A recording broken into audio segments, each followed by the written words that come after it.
अस्सलाम वालेकुम नाज़रीन इकराम, मैं सरदार अवैस अशरफ खान आपसे मुखातिब हूँ। आप हमारा फेसबुक और यूट्यूब चैनल देख रहे हैं।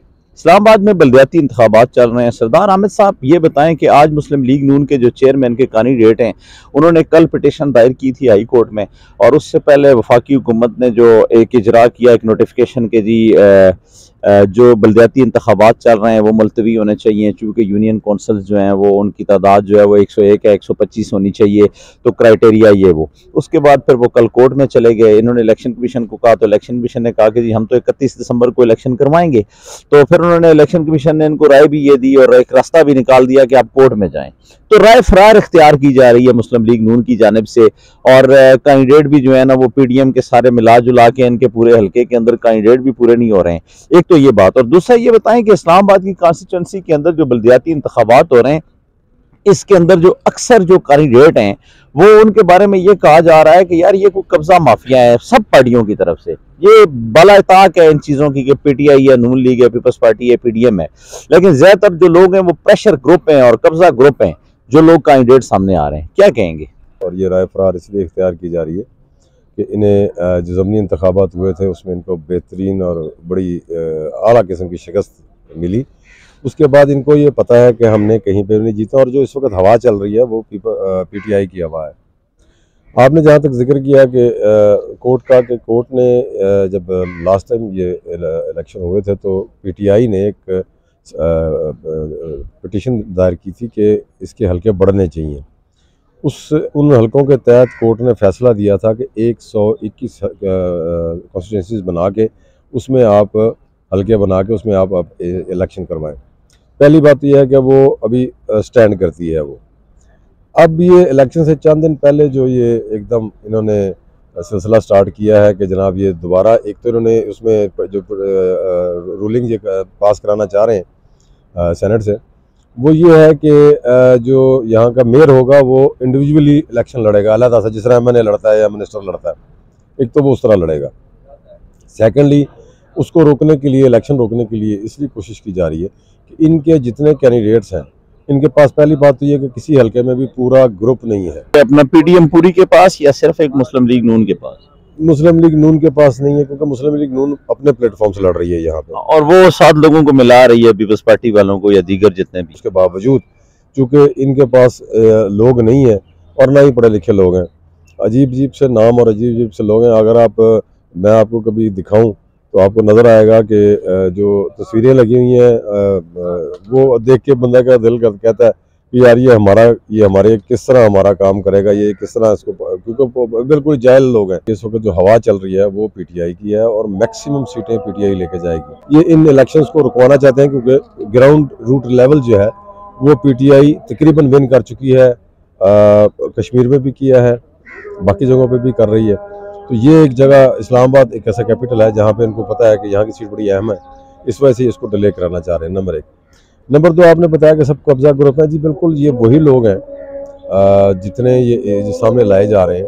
ये बेसिकली ज़मीनों के कारोबार करने वाले और ज़मीनों का लैंड माफिया हैं बेसिक। जी, वो आप कह लें, इसको दूसरे लफ्ज़ों में लैंड माफिया कह लें या माफिया कह लें, जो इनके लिए। वैसे तो तकरीबन सारे ही काम करते हैं ना, जो माफिया तो कोई भी काम कर लेता है, वो जमीनों का काम करे या और कोई दीगर जो जितनी भी नेगेटिविटी है उस सब में वो मुलव्वस नहीं होते हैं क्या?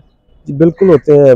मेरे हिसाब से, मैं वही आपसे कह रहा हूँ ना कि ये जितने लोग जो पार्टीज जो लेके आ रही हैं ये अपने इलाके के तड़ल्ले वाले लोग कैसे कहते हैं ना आप। और वैसे भी हमारी आवाम जो है वो वोट भी उसको देती है जिसके पास अच्छी गाड़ी हो, जिसके पास अच्छी कोई बड़ी जगह हो रहने के लिए, जिसके पास कोई 5-7 गार्ड हो, वो इनके लिए बड़ा इंपॉर्टेंट आदमी होता है, वही काम करवा सकता है। अच्छा, एक चीज और भी है ना, आपने उनका गेटअप देखा है कि तमाम जो इधर उधर से, जिस तरह आप बता रहे हैं कि गाड़ियां और फलाना और 4-5 20-50 बंदे साथ कलाशनों वाले और असलिया वगैरह पूरा तान के जो आ रहे होते हैं, और फिर खासकर जब वो स्टेज पे जाते हैं तो तकारीर ऐसी करते हैं कि एक दूसरे को सरेआम ललकार रहे होते हैं और गलम गलोच हो रही होती है और सीधी सीधी बदमाशी हो रही होती है। ये क्या है सर, ये किस कल्चर में है हम?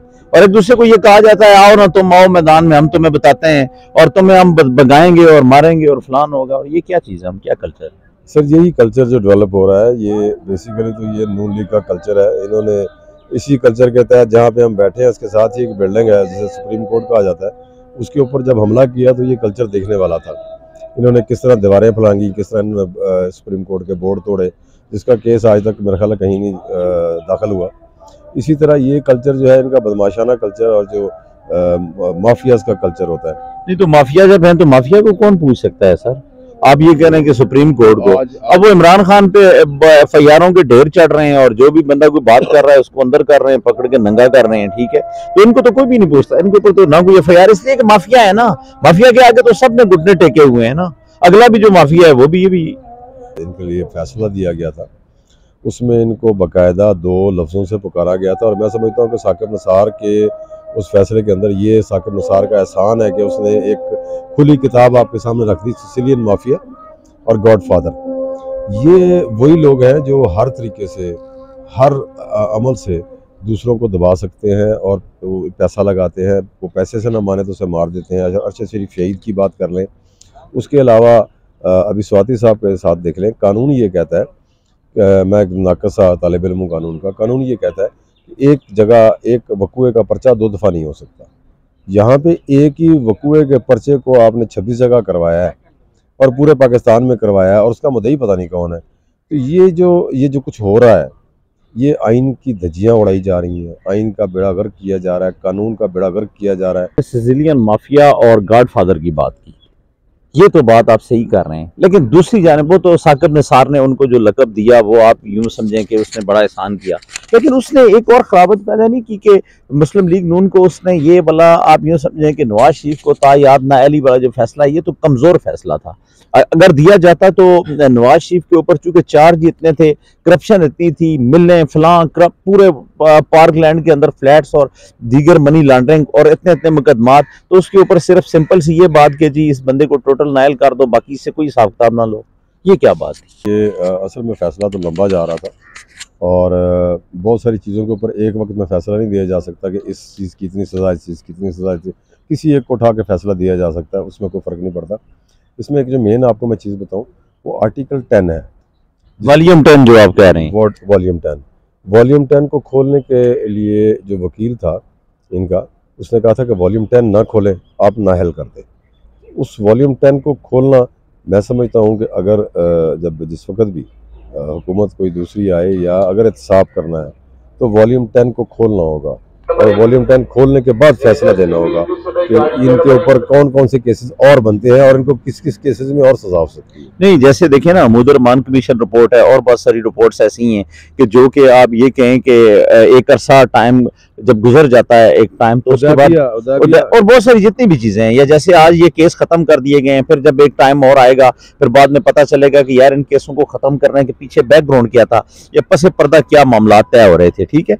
या जिस तरह जनरल बाजवा के ऊपर जो तनकीद की जा रही है या उनको कहा जा रहा है कि इन्होंने नारो दिया है, और कुछ लोग तो ये भी कहते हैं कि हुकूमत, और चूंकि जनरल बाजवा को भी ये नारो चाहिए था और हुकूमत को भी चाहिए था, इसलिए इन दोनों ने मिलकर ये ऐसा कुछ किया है। तो बेसिकली जब वक्त गुजरने के बाद जब एक चीजें आती हैं, सामने आती हैं, तो उसके बाद तो सारी चीजें बेनकाब हो जाया करती हैं। नारो तो दिया गया, देखिए यही एस्टेब्लिशमेंट थी जो हमें और सबको बताती रही कि ये चोर हैं, ये डकैत हैं, और ये सारे केसेस इनके निकले और प्रूफ्स निकले और इसके ऊपर काम हुआ। कुछ बेचारे इंस्पेक्टर जो हैं वो मारे गए, किसी ने गले में फंदा डाल लिया, ये डॉक्टर रिजवान वगैरह और बहुत सारे लोगों के मर्डर हुए। जी जी, उसमें जो वो देखने में तो उनकी अमवात तभी थी, लेकिन देखने में अमवात तिब्बी थी, लेकिन वो देखें जी, अगर वो बात फिर हुई आ जाती है ना, एक चपरासी जो है जिसका नाम क्या था, मकसूद चपरासी, मुश्ताक चीनी, हाँ जी, मकसूद चपरासी तो खैर अभी है, वो भी दुबई में हार्ट अटैक से मर गया। यहाँ पे डॉक्टर रिजवान भी हार्ट अटैक से मर गए। एक जो है वो जरदारी साहब का जिसका केस था, अयान अली का, डॉलर्स का, उसने गले में फंदा डाल लिया। इंस्पेक्टर एजाज तो गले में, हमारे सामने जो लोगों के सामने बात आई वो तो ये आई कि उसने गले में फंदा डाल लिया था और वो गले पंखे से लटका मिला। ये सारी चीज़ें हमने देखी। मकसद कहने का ये है कि ये वही मैंने आपसे बात की कि सिसिलियन माफिया, गॉड फादर्स या टेररिस्ट जो होते हैं या टेररिज्म करने वाले लोग जो होते हैं, ये वो लोग करते हैं कि अपने मुखालिफ जो भी आता है उसको ज़बानी कलामी रोकने की कोशिश होती है, ज़ोर ज़बरदस्ती से होती है, अपने आदमी भेज के या जिस तरह आप कह लें इदारे इस्तेमाल करके उठवाया जाता है। अगर वो फिर भी ना माने तो उसे फिर अरशद शरीफ की तरह मरवाया जाता है। अच्छा, ये आप ये बात कर रहे हैं, इसका मतलब ये हो गया कि यानी फिर तो फिर ठीक माहौल है ना, कि जो यूनियन काउंसिल्स के अंदर जो लोग चेयरमैन आ रहे हैं, बदमाश ग्रुप आ रहे हैं, लैंड माफियाज आ रहे हैं, तो माहौल ही वही है, आगे भी वही बैठे हुए हैं, फिर उन्होंने भी वही आना है, तो फिर तो हमारे जैसे लोगों का पाकिस्तान में रहने का कोई मतलब ही नहीं है ना, हमारी तो कोई गुंजाइश ही नहीं है। या फिर हम नारे मारे उन लोगों के जिंदाबाद और मुर्दाबाद। महजब और बड़ा खिदमत पाकिस्तानी सियासत की बात कर रहे हैं लेकिन यहाँ पे सहाफत की बात में करेंगे। सियासत जो है वो अमीर होने के लिए की जाती है। सियासत एक बड़ा बेहतरीन कारोबार है। आप 1947 के छोड़े 1971 के बाद जितने लोग सियासत में आए हैं, ये जब आए हैं इनका पोर्टफोलियो देख लें, इनका बैंक बैलेंस देख लें, इनकी जायदादें देख लें, और जब ये गए हैं तो इनकी जायदादें देख लें, आपको अंदाज़ा हो जाएगा कि, और फिर आवाम को भी देख लें, आवाम वहीं की वहीं है। और कारोबारी जो है वो सियासत में आ गए हैं और उन्होंने कारोबार को बढ़ाना चढ़ाना शुरू कर दिया है। कारोबार की बढ़ोतरी हुई है, पैसे की बढ़ोतरी हुई है। मेरी गुजारिश ये है कि ये सियासत नहीं है, ये अपॉइंटेड एजेंट्स हैं मुख्तलिफ मुल्कों के। ये दूसरे मुल्कों के मफाद को देखते हैं। अवामी मफाद के लिए तो ना आज तक सियासत हुई है, ना आज तक हुई है, ना होगी, नजर आ रही है। तो ये अभी जिसने कोशिश की है अवामी मफाद में सियासत करने की, उसको इन्होंने या मरवा दिया या उठवा दिया। देख रहे हैं कि पाकिस्तान जो है वो माफियाज का है, और जो आम आवाम है वो रुले खुले और उसको कोई पूछने वाला नहीं है।